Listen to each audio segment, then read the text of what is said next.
श्रोताओं को नमस्कार।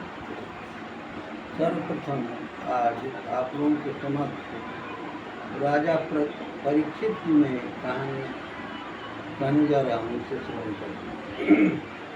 राजा परीक्षित शिकार के लिए चले।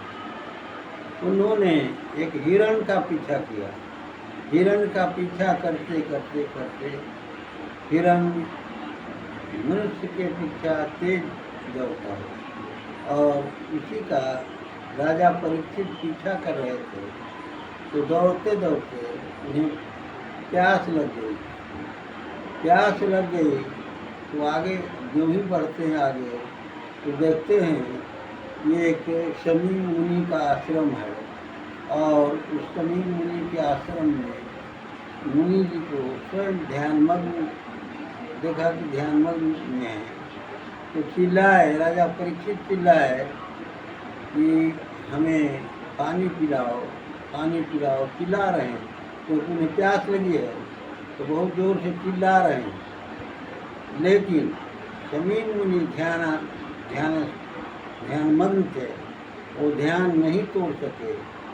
तो राजा परीक्षित ने क्या किया, जहाँ तपस्या में लीन थे शमी मुनि, ध्यानमग्न थे, उसके इर्द गिर्द में एक विशाल मरा हुआ सर्प पड़ा हुआ था और धनुष के नोक से उस सर्प को उठाकर राजा परीक्षित ने शमी मुनि के गले में डाल दिया और गले में डालकर वो चलते बने।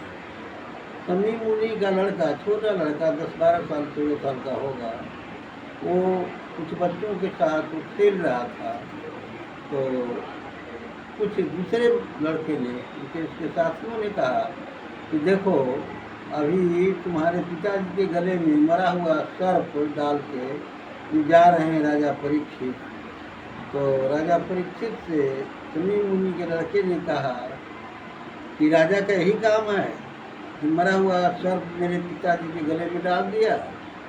तो शमी मुनि के लड़के ने राजा परीक्षित को श्राप दे दिया और इस श्राप में वो लड़के ने क्या कहा कि जाओ आज से 7वें दिन तुम्हें तक्षक नाग डस लेगा और तुम्हारी मृत्यु हो जाएगी। अब राजा वहाँ से चलते बने और चिंतामग्न हो गए कि आज से 7वां दिन तो हमको मरना है। तो चिंता में पड़े हुए वो गंगा किनारे की ओर बढ़ रहे थे। राजा को उदास देखकर बहुतों ने पूछा, आप उदास क्यों हैं? सारी बातें लोगों से अवगत कराए राजा परीक्षित। धीरे धीरे ये बातें साधु संतों के दृष्टि में पड़ी और कहा कि घबराने की बात नहीं है। गंगा किनारे राजा सुखदेव महाराज को बुलाया गया स्वर्ग से और 7 दिनों तक कथा हुई। 7वां दिन उनको मुक्ति मिल गई। इतना ही कहकर मैं अपनी वाणी को विराम देता हूँ।